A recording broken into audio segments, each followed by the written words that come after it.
அதாவது எல்லாருக்கும் மறக்க முடியாத சில நினைவுகள்லாம் இருக்கும். மறக்கவே முடியாது அந்த நினைவுகள்லாம். அதை நான் உங்கள்கிட்ட ஷேர் பண்ணுறேன். நான் கிராமம்னு சொல்லியிருக்கேன். நான் ஏஜ் அட்டன் பண்ண 9th தான் நான் ஏஜ் அட்டன் பண்ணேன். அப்போ ஏஜ் அட்டன் பண்ணும்போது கிராமத்தில் அவங்களாம் பக்கத்துலலாம் ரொம்ப சப்போர்ட் பண்ணுவாங்க. அந்த ஏஜ் அட்டன் பண்ணோன்னா நான் அந்த குடிசை மாதிரி கட்டிடுவாங்க. 3 நாள் மாமா கையால் குடிசை கட்டி அந்த குடிசைக்குள்ளேயே தான் இருக்கணும். சாயந்தரம் நேரம் ஆனால் விளக்கேற்றி வைக்கணும். இப்போலாம் அந்த பிள்ளைங்களாம் எதையுமே கடைப்பிடிக்கிறதுல சொல்கிறதெல்லாம் கேட்குறதில்ல. அப்போல்லாம் கோலம் போட்டு வைக்கணும். நான் அழகாக கோலம் போட்டு வைப்பேன். நான் படுத்துருக்க இடத்துல பலகை தான் கொடுப்பாங்க. அதில் தான் தலையை வச்சு படுக்கணும். அப்போ அந்த மாதிரி இருக்கும்போது பக்கத்து வீட்டில் ஒரு ஆத்தா, எங்கள் வீட்டு பக்கத்தில், அந்த பக்கத்து வீட்டில் எனக்கு ரொம்ப பிடிக்கும். எங்களுக்கு அந்த வீடு நாங்கள் வாடகைக்கு நிறைய வீட்டில் இருந்திருக்கோம். ஆனால் அந்த வீடு எனக்கு ரொம்ப பிடிச்ச வீடு. ஏன்னா நாங்கள் வீட்டில் தோட்டம்லாம் போட்டோம். நிறைய காய்கறியெல்லாம் வச்சு ஏகப்பட்டது. பின்னாடியே எங்கள் வீட்டுக்கு பின்னாடியே ஆறு. அது லாஸ்ட்டில் அதுதான் எங்களோட வீடு எண்டு. அதுக்கு பின்னாடி வீடே கிடையாது. இப்போல்லாம் நிறைய வீடு வந்துருச்சு. அதுதான் அந்த லைன்லேயே லாஸ்ட்டு எண்டு வீடு. அது வழியால் தான் பின்னாடி சுடுகாடு போனவெல்லாம் எடுத்துகிட்டு போவாங்க. நைட் நேரம்லாம் ஃபஸ்ட்டு போன புதுசுலாம் கொஞ்சம் பயமாக இருந்தால் அப்புறமா பழகிடுச்சு. பக்கத்தில் அவங்க ரொம்ப பழக்கம் எங்களுக்கு. அந்த அக்கா ரொம்ப பிடிக்கும் எனக்கு. சில பேர் வாழ்க்கையில் நம்ம லைஃப் லாங் நம்ம கூட ட்ராவல் பண்ணணும், இவங்க நம்ம கூட பிறந்தா இவ்வளோ நல்லா இருக்குன்னு நினைக்கிறதுல எனக்கு அந்த அக்கா தான் ஃபஸ்ட்டு நான் சொல்லுவேன். அவங்க பேர் வனிதா. நாங்களாம் வாணின்னு தான் சொல்லுவோம். வாணி அக்காவை கூப்பிடுவோம். ஒரே ஒரு தம்பி. அவங்க வீட்டில் அந்த அக்கா ஒரு பொண்ணு, அவங்க தான் பெரியவங்க. அவங்களுக்கு கீழே ஒரு தம்பி. அவன் தம்பி என்னோட செட்டு. அவன் இப்போ இங்கே சென்னையில் நல்ல ஒரு பொசிஷனில் இங்கே மக்கள் டிவியில் ஒர்க் பண்ணிகிட்ருக்கிறாப்புல. நல்ல பொசிஷனில் இருக்கிறாப்புல. நான் எதுக்கு சொல்ல வரேன்னா, அவங்களோட ஆத்தா எங்களுக்கு நான் வயசுக்கு வந்தபோது அவ்வளோ சப்போர்ட். எல்லா பிள்ளைங்களும் நான் எனக்கு போர் அடிக்கும் சொல்லி என் பக்கத்தில் உள்ளவங்க அந்த அக்கா எல்லாம் என் கூட பல்லாங்குழி விளையாடுறது. எங்கள் அம்மா விளையாடுவாங்க, எங்கள் அப்பா விளையாடுவார், என் கூட தாயக்கட்டை விளையாடுவாங்க. ஒரே இடத்துலையே உட்காந்துருக்கோம்ல, அந்த வீட்டுக்கு அழைக்கிற வரைக்கும் ஒரே இடத்துலையே உட்காந்துருக்கோம். 11ஆவது நாள் எங்களுக்கு வீட்டுக்கு அழைப்பாங்க. அப்போ ஒரே இடத்துல உட்காந்துருக்கணும். அப்போ அந்த ஆத்தா நிறைய எனக்கு என் கூட பல்லாங்குழி விளையாடுவாங்க. உளுத்தங்களி செஞ்சு சேர்த்துருவாங்க. அந்த ஆத்தா மாதிரி உளுத்தங்களி அவ்வளோ டேஸ்ட்டாக யாராலையும் செய்ய முடியாது. நிறைய செஞ்சு கொண்டுட்டு அவங்க வீட்டில் கொடுப்பாங்க. எனக்கு ரொம்ப அதெல்லாம் மறக்க முடியாது. ரொம்ப அந்த ஆத்தானா எனக்கு ரொம்ப பிடிக்கும். அப்படியே அம்மன் பார்த்தா அவங்கள பார்க்க தேவையில்லை. அவ்வளோ ஒரு கலர் கச்சவேன்னு அப்படியே நல்ல பெரிய குங்குமம் போட்டு வச்சு அப்படியே வெத்தலை பாக்கு போட்டிருப்பாங்க. வாய் எப்போ பார்த்தாலும் லிப்ஸ்டிக் போட்ட மாதிரி சவனே இருக்கும். செம்ம கலரு. அதை தாத்தா அப்படியே கருப்பு. அப்படியே கருப்பு. அவங்க நல்ல கலர். எதனால் சொல்ல வரேன்னா, நல்லா அந்த அந்த ஆத்தா நல்ல தாயக்கட்டை விளாட்றது இதெல்லாம் இருந்தது. ரொம்ப ஜாலியாக அந்த 11 நாள் செம்ம ஜாலியாக போச்சு. அப்படியே ரொம்ப என்டர்டெயின்மெண்ட்டாக. இது சிட்டிலலாம் அப்படி கிடையாது. கிராமத்தில் மட்டும்தான் அந்த மாதிரி நிறைய பேர் என் கூட விளாட்றது, தாயக்கட்டை விளாட்றது, எனக்கு பிடிச்ச விளாட்றது, கல்லாட்டம் விளாட்றது, இது என்னது இந்த 1ஆம் காய் 2ஆம் காயின்னு இந்த ஜல்லிக்கடையில் விளையாடுவாங்கல்ல, கல்லாங்காய் விளையாடுறது, அதெல்லாம் ரொம்ப ரொம்ப நல்லாயிருக்கும். அப்போ அந்த பாட்டி ரொம்ப சப்போர்ட்டாக எங்களுக்கு அப்போ எங்கள் அம்மா கூட இருந்தாங்க. ரொம்ப எங்களுக்கு ஹெல்ப்பாக இருந்தாங்க. அப்போ என்னன்னா 11ஆவது நாள் காலையில் வீட்டுக்கு அழைக்கிறாங்க, வராங்க. அந்த பாட்டி எங்கள் வீட்டில் நல்லா தான் சாப்பிட்டுட்டு என்கிட்ட சொல்லிட்டு போகிறாங்க. இந்த மாதிரி ஆற்றுக்கு போகிறேன், போயிட்டு வரும்போது திரும்பி வரேன் அப்படின்ட்டு சொல்லிவிட்டு என்கிட்டலாம் பேசிட்டு போகிறாங்க. எங்கள் வீட்டில் அன்றைக்கி 11ஆம் நாள் கெஸ்ட்டெல்லாம் வீட்டுக்கு வந்திருக்காங்க. எல்லோரும் மாமா, அத்தை, அப்பாவுக்கு ஒரு அக்கா ஒரு தங்கச்சி எல்லாம் வந்திருக்காங்க வீட்டுக்கு. அப்புறம் வந்து அதாவது 3 தலைமுறை பாட்டி வந்து நான் வயசுக்கு வந்ததில் மட்டும்தான் 3 தலைமுறை பாட்டி. எங்கள் அப்பாவோட அம்மா, எங்கள் அம்மாவோட அம்மா, அப்புறம் எங்கள் அம்மாவோட அம்மா எங்கள் பாட்டி இருக்காங்களா அவங்களோட மாமியார், அதாவது எங்கள் தாத்தாவோட அம்மா, அவங்களும் நான் வயசுக்கு வந்த போது இருந்தாங்க. நான் வயசுக்கு வந்ததுக்கப்புறம் அந்த பாட்டி ஒரு 4 மாதத்தில் இறந்துட்டாங்க. 3 தலைமுறை பாட்டி என்னோட இதில் வந்து அந்த வீட்டுக்கு அழைச்சதில் இருப்பாங்க. அதில் ஆனால் இந்த பாட்டி இல்லை. இந்த பாட்டியும் கூட இருந்தால் அவங்களையும் இது பண்ணதுனால ரொம்ப எனக்கு அந்த பாட்டி பக்கத்து வீட்டில் பிடிக்கும். அப்போ என்ன ஆச்சுன்னா அவங்க ஆற்றுக்கு போயிருந்தாங்க. போயிட்டு ரொம்ப நேரமாக அந்த பாட்டி வந்து வீட்டுக்குள்ளேன்னு தேட ஆரம்பிச்சிட்டாங்க. அது எனக்கு கொஞ்சம் நேரம் கழிச்சு தான் எனக்கு நியூஸ் சொன்னாங்க. எல்லோரும் தேடிட்டு இருக்காங்க வந்து. அப்போ தேடிட்டு இருக்கும்போது ஆற்றுல துணி துவைச்ச வாக்கில் அப்படியே இருக்குது. ஆனால் அந்த பாட்டியை காணும், எங்கே போனாங்கன்னு தெரில. அப்போ என்னன்னா அங்கெல்லாம் வந்து இந்த ஆற்றுல வந்து இந்த மிஸ்ஸிங் கேஸ், இந்த தண்ணியில் வந்து அடிச்சுட்டு போகிறவங்களெல்லாம் வந்து அங்கே சட்ரஸ்னு ஒரு இடம் இருக்கும். அங்கே தான் வந்து அந்த டெட் பாடிலாம் ஒதுங்கியிருக்கும். கடைசியாக வேறு வழி இல்லாமல் அங்கே போய் பார்ப்பாங்க. அங்கே போய் பார்க்கும்போது அந்த ஆத்தா அங்கே தான் இருந்தாங்க. அவங்களுக்கு எப்படின்னா மயக்கம் மாதிரி வந்திருக்குது துணி துவைச்சிட்டு இருக்கும்போது.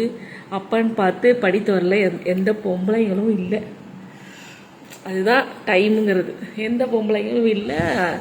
அந்த ஆத்தா வந்து அடிச்சுட்டு போயிட்டாங்க. மயக்கம் வந்திருக்கும் போல தெரியுது. அடிச்சுட்டு போயிட்டாங்க. ஆனால் எங்கள் வீட்டில் வேலை செய்கிறவங்க வந்து ஆராய் வந்து அவங்களோட துணி துவைச்சிருக்கும் போலக்கு கொஞ்சம் நேரம் இருக்கட்டுமானதுக்கு, இல்லை நீ பாரு வீட்டில் வேலையெல்லாம் அவங்க கெஸ்டெல்லாம் இருக்கிறனால இருக்கும், நீ கிளம்பி போன்னு சொல்லியிருப்பாங்க போல இருக்கு. சொல்லிட்டு வந்துட்டாங்க. இல்லை அவங்க இல்லை வந்து இருக்கட்டுமான்னு கேட்டதுக்கு அவங்க வேணான்ட்டாங்க போல இருக்கு. அந்த ஆத்தா நான் முடிச்சிட்டேன், நான் கொஞ்சம் தான் இருக்குது அப்படின்னு சொல்லியிருப்பாங்க போல இருக்கு. இல்லைனா எங்கள் வீட்டில் வேலை செய்கிறவங்க இருந்துட்டு வந்திருப்பாங்க. அந்த ஆத்தாவை காணோம். அப்புறம் சரி சொல்லிவிட்டு என்ன பண்ணோம், நாங்கள் அவங்கள வந்து எப்படியே கண்டுபிடிச்சி ஈவினிங் கரெக்டாக ஒரு 6 மணி ஆகுது, ஒரு 5:30 மணி போல் வீட்டுக்கு கூட்டிகிட்டு வராங்க. அப்போ எங்கள் அம்மா வந்து ஆத்தாவை கூட்டிகிட்டு வராங்க அப்படி சொல்லிட்டு சொன்னாங்க. அப்போ என்னை பெரியவங்களாம் போகக்கூடாதுன்னு தடுக்கிறாங்க. அப்போ தான் வயசுக்கு வந்ததுனால நீ பார்க்கக்கூடாதுன்னாங்க. என்னாலலாம் முடியாதுன்னு சொல்லிட்டு நான் வெளியில் வந்து திண்ணையில் ஓடியாந்தேன். என்னோட அதிர்ஷ்டம் வந்து இந்த பாட்டியோட மூஞ்சி வந்து இந்த பக்கம் வந்து இல்லை, அந்த பாட்டியோட அந்த பக்கம் திரும்பி இருந்தது. ஒரு காதில் தோடு அடிச்சுட்டு போயிடுச்சுன்னு சொன்னாங்க. காதில் ரத்தமாக வருதுன்னாங்க. என்னோட அதிர்ஷ்டம் இந்த பக்கமாக தான் அந்த பாட்டி மூஞ்ச பார்த்து இருந்துக்கலாம், விடவும் மாட்டேன்ட்டாங்க எங்கள் வீட்டில். அதெல்லாம் இந்த மூட நம்பிக்கைதான். இதெல்லாம் நமக்கு கோபம் வரும். இல்லைன்னா நான் வந்து எனக்கு அழுதுகிட்டே இருக்கேன் வீட்டில். நான் அந்த பாட்டியை தூக்கிட்டு போகும்போதெல்லாம் அந்த அழுதான் இப்போ வரைக்கும் என்னால் மறக்கவே முடியாது. அந்த ஆத்தா நான் ரொம்ப பிடிக்கும். ஒரு வாட்டி எங்கள் அம்மா அப்பா ஒரு டெத்துன்னு சொல்லிட்டு ஊருக்கு போயிட்டாங்க. எங்கள் அண்ணன் இல்லை. அப்போ எங்கள் அண்ணன் ஏதோ எங்கள் மாமா வீட்டில் ஏதோ ஒர்க் ஷாப்பில் வேலை செய்கிறான்னு நினைக்கிறேன். என்னையும் எங்கள் அண்ணனும் தான் இருந்தாங்கன்னு நினைக்கிறேன். ஆமாம், எங்கள் அண்ணனும் தான் இருந்தான். இப்போ எங்கள் பாட்டி வீட்டில் மாமா ஒய்ஃப்ட்ட எங்கள் அப்பா அம்மா விட்டுட்டு டெத்துன்னு போயிட்டாங்க. அப்போ வந்து என்னாச்சுன்னா ஒரு நாள் இருந்தோம். 2வது நாள் வந்து எங்கள் மாமா பொண்ணு வேணும்னே என் தம்பிகிட்ட வம்பு பண்ணிட்டு அடிச்சுட்டு வேணும்னே அவனை பிடிச்சி கிள்றது நானும் பார்த்துட்டு தான். அந்த பண்ணுறதுலாம் அவள் தான் பண்ணிட்டு போய் அவங்க அம்மாட்ட ஒழிஞ்சுக்குவா. இவன் ஓங்கி போய் அந்த பிள்ளையை அடித்ததுக்கு எங்கள் அத்தை வந்து அவனை பிடிச்சி நல்லா நறுக்குன்னு தொடையில் பிடிச்சி கிள்ளி அடிச்சுட்டாங்க. அடிச்சுட்டு மசுராண்டி அப்படின்னு சொல்லி திட்டிவிட்டாங்க. அப்புறம் கொஞ்சம் குள்ளையாக இருப்பான் என் தம்பி, கருப்பாக இருக்கிறதுனால. கொஞ்சம் கருப்புனா ரொம்பலாம் கருப்பு கிடையாதுங்க, மாநரம் தான் என் தம்பி. மாநரம் நல்லா இருப்பான். வந்து அவனை வந்து குள்ளையா அப்படின்னு சொல்லி திட்டினதெல்லாம் எனக்கு பிடிக்கல. சொன்ன சுபா தான் அடிச்சு வந்தாத்த, நீங்கள் அவன் தொடையை பாருங்க, கிள்ளி வச்சு அவனோட தொடையெல்லாம் அப்படியே நகம் பதிஞ்சிருந்தது. சுபா தான் அடித்தான்னு நான் அந்த பொண்ணு, என் மாமா பொண்ணு பேரே நான் சொல்கிறேன். அவள் பேர் சுபா. 2 பொண்ணு, சின்ன பொண்ணு அந்த மாதிரி கிடையாது. இவன் மட்டும் கொஞ்சம் பண்ணிக்கிட்டே இருப்பான். வந்து சரி அப்படின்னு சொல்லிட்டு நான் என்ன பண்ணிட்டேன்,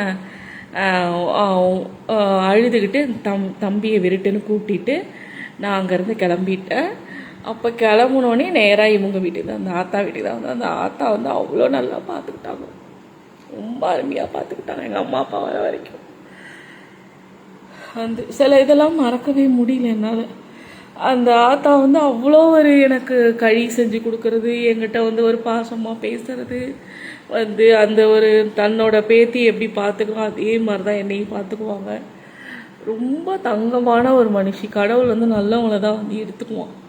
வந்து ரொம்ப நல்ல பாட்டி, எனக்கு ரொம்ப பிடிக்கும் அவங்கள. வந்து இப்போல்லாம் நினைக்கிறது, இப்போயா இருந்தால் நான் போவேன், அதெல்லாம் யாரும் என்னை தடுக்க முடியாதுன்னு இருப்பேன். அப்போ என்ன எதுவுமே நம்மளால் சொல்ல முடியலை. வந்து போகக்கூடாது, இன்றைக்கி தான் வீட்டுக்கு அழைச்சிருக்காங்க, வயசுக்கு இப்போ தான் வந்ததுனால போகக்கூடாதுன்னு சொல்லிட்டாங்க என்ன. வந்து அந்த பாட்டி வந்து இன்னுமே என்னால் மறக்கவே முடியல. கிராமம் பக்கம்ல நாங்கள்லாம் ஆத்தா ஆத்தான் தான் கூப்பிடுவோம் எல்லாரையுமே. அவங்களாம் ஆத்தான் தான் சொல்லுவோம். நான் எங்கள் பாட்டியெல்லாம் அம்மாவோட அப்பாவோட அம்மாலாம் வந்து பாட்டி தான் சொல்லுவோம். அங்கெல்லாம் பெரும்பாலும் அவங்கவுங்க பாட்டி ஆத்தான் தான் சொல்லுவாங்க. அதனால் நாங்களும் ஆத்தா தான் சொல்லுவோம். ரொம்ப நல்ல டைப்பு. வந்து அங்கே வந்து 2 நாள் எங்களை அவ்வளோ அழகாக பார்த்துட்டு எங்கள் அம்மா அப்பா வந்ததுக்கப்புறம் எங்களை வந்து சொல்லி விட்டாங்க. வந்து சமத்தாக இருந்துச்சுங்க பிள்ளைங்க அப்படின்னு சொல்லி விட்டாங்க. அதெல்லாம் மறக்கவே முடியாது. சில விஷயம்லாம் வந்து இன்னும் நிறைய விஷயம்லாம் இருக்குது, நான் ஒன்றா ஷேர் பண்ணுறேன். இவ்வளோதான், இதுக்கு மேலே பேச முடியல. அடிக்கடி அதை ஆத்தாவை நினச்சி நான் அழுவேன், நிறைய நாள் அழுதுருக்கேன். ரொம்ப நல்ல டைப் வந்து ஆத்தா வந்து ரொம்ப, அதான் சொல்கிறேன்ல, என்னோடய ஊர் மக்கள்னால் எனக்கு ரொம்ப பிடிக்கும். அவங்களுக்கு என்ன ரொம்ப பிடிக்கும். இப்போ போனாலே எனக்கு அவ்வளோ மரியாதை கொடுப்பாங்க. எங்கள் ஊர் அடிக்கடிலாம் இப்போ போக முடியறதில்ல. ரொம்ப பிடிக்கும் எல்லாரையுமே, எனக்கு ரொம்ப. என்னோடய ஊர் மக்கள்னால் இப்போயுமே எனக்கு ரொம்ப பிடிக்குங்க. ரொம்ப மிஸ் பண்ண, ரொம்ப மேலே பாசமாக இருப்பாங்க. ஒரு கோயிலுக்கு அம்மாவோட போனால் கூட, வாடா ஆச்சி உள்ளே வாடா பாப்பா உள்ளே வாங்குவாங்க, வா அம்மாடிங்குவாங்க. ஒவ்வொருத்தவங்க ஒவ்வொன்றும் சொல்லி கொடுக்கும்போது நமக்கு ரொம்ப ஆசையாக இருக்கும். ரொம்ப நேரம் நின்று பேசிட்டு வர்றதுக்குள்ளே எங்களுக்கு கால் வலியே வந்துடும் வீட்டுக்கு வர்றதுக்குள்ளே. அவ்வளோ நல்ல டைப் எல்லாம். ஆனால் என்ன ஒரு வருத்தம்னா, இப்போ நான் அந்த ஊரில் ஓடி விளையாண்டு இருந்த ஊர்லேயே எங்கள் அம்மா வந்து கொஞ்சம் தூரம் தள்ளி கொஞ்சம் காட்டுக்குள்ளே வீடு வாங்கிட்டு போயிட்டாங்க. இப்போ நாங்கள் இருக்கிற அந்த ஏரியாவிலலாம் அம்மா கொஞ்சம் தள்ளி போயிட்டாங்க. அங்கே இல்லை, இங்கே ஊருக்குள்ளே வந்தால் தான் பார்க்க முடியும். வந்து ஒரு ரொம்ப எனக்கு பிடிச்ச ஃபெஸ்டிவல்னால் ஆடிப்பெருக்கு விழாலாம் நாங்கள் மேக்கப் பண்ணிட்டு போவோம். பசங்கள்லாம் அந்தாண்ட இருப்போம், பசங்க பார்க்கணும் மேக்கப் பண்ணிட்டு போவோம். அவ்வளோ நல்லா வயசுக்கு வந்ததுக்கப்புறம் பாடதானியில் போவேன், படவையில் போயிருக்கேன். அதாவது என்னோட பெரியவங்களுக்கு வந்து என்னோட பெரியவங்க வந்து எனக்கு மஞ்சள் கயிறு கட்டுவாங்க. எங்கள் அம்மா 2 முடி மஞ்சள் கயிறு கட்டி மஞ்சள் அழைச்சி எடுத்துகிட்டு வந்துடுவாங்க. ஒன்று என்கிட்ட கொடுத்துருவாங்க, ஒன்று எங்கள் அம்மா வந்து அவங்களோட சின்னவங்களுக்கெல்லாம் கட்டிட்டு போவாங்க. எங்கள் அம்மாவுக்கு அவங்களோட பெரியவங்களாம் எங்கள் அம்மா கழுத்தில் கட்டி விடுவாங்க. அதுக்கப்புறம் நான் வந்து என்னோட பெரியவங்க அக்காங்கெல்லாம் எனக்கு கட்டி விடுவாங்க. அது அம்மா எல்லோரும் சுற்றி அப்படியே சுற்றி வரும்போதே எல்லாம் கட்டிக்கிட்டு என்னோட சின்ன பிள்ளைங்களாம் நான் போய் தேடி கட்டுவேன். பசங்களை பார்த்தோன்னா கையில் கட்டி விடுவேன். வந்து வரும்போதே என்ன உன் கழுத்தில் இவ்வளோ மஞ்சள், என்னை விட உனக்கு தான் மஞ்சள் கயிறு அதிகமாக இருக்குது, என்ன உனக்கு இவ்வளோ மொத்தம் இருக்குது, எனக்கு என்ன இவ்வளோ மெலிசாக இருக்குது பேசிக்குவோம். அதை ஒரு 3ஆம் நாள் அறுத்து போடலாம், அதை 5ஆம் நாள் அறுத்து போடலாம். அதுக்கு மேலே கட்டக்கூடாது, வெள்ளையாயிடும். தாலியாக இருந்தால் மஞ்சள் பூசலாம், அதில் மஞ்சளாக பூச முடியும். சும்மா சாயங்காலத்துக்கு கட்டுவாங்க ஆடிப்பெருக்கு. ரொம்ப எனக்கு பிடிச்ச ஃபெஸ்டிவல் மிஸ் பண்ணுறேன்னா எங்கள் ஊரில் வந்து ஆடிப்பெருக்கு. அப்புறமா பார்த்திங்கன்னா பொங்கலுக்கு வந்து வாசல் பொங்கல் தான் நாங்கள் பண்ணுவோம். வாசலில் தான் வச்சு கதிரவனுக்கு பறந்து எங்கள் அப்பா சின்னதாக கூடாரம் மாதிரி போட்டுவார். ரொம்ப நல்லாயிருக்கும். அன்றைக்கி தான் எங்கள் அப்பா தலையில் முண்டாசம் மாதிரி கட்டிட்டு காய்கறியெல்லாம் கூட அறுத்து கொடுப்பார். ரொம்ப நல்லாயிருக்கும். அதெல்லாம் ரொம்ப மிஸ் பண்ணுறேன். வாசல் பொங்கல் தான் இப்போ வரைக்குமே எங்கள் அம்மா வாசல் பொங்கல் தான் விடுவாங்க. வந்து இப்போயாவது கொஞ்சம் உடம்பு அம்மாவுக்கு வயசாகிடுச்சுல, அதனால் பொங்கல் மட்டும் வச்சுட்டு கேஸ் அடுப்பில் போய் உள்ளே பண்ணிட்டு வராங்க. அப்போல்லாம் ஃபுல்லாகவே எல்லாமே விறகடுப்பில் தான். விறகடுப்பில் வந்து சமைக்கிறது, பாட்டெல்லாம் பாடிக்கிட்டு செம்ம கலாட்டா பண்ணிக்கிட்டு இருப்பார் எங்கள் அப்பா. பொங்கல் அன்னைக்கெல்லாம் வந்து ரொம்ப மறக்க முடியாதுங்க. அதெல்லாம் வந்து அப்போ நமக்கு தெரியலைங்க. இது ஒரு காலத்தில் நமக்கு ஸ்வீட் மெமரிஸ் ஆகும்னு. இப்போது அது ஒன்று ஒன்று தாங்க இப்போ எனக்கு ஆறுதலே. அப்படியே சில நேரம் அப்படியே லோன்லியாக இருக்கும் போதெல்லாம் அதை நினச்சிட்டே அப்படியே சிரிச்சுட்டே அப்படியே படுத்து தூங்கிடுவேன். அப்படியே இன்னும் நிறைய உங்ககிட்ட ஷேர் பண்ணுறேன். இன்றைக்கி இவ்வளோ தான். இன்னொரு நாள் நிறைய ஷேர் பண்ணுறேன். ஒன்று ஒன்றா எனக்கு ஞாபகம் வரதெல்லாம் ஷேர் பண்ணுறேன். ஓகே, பாய்.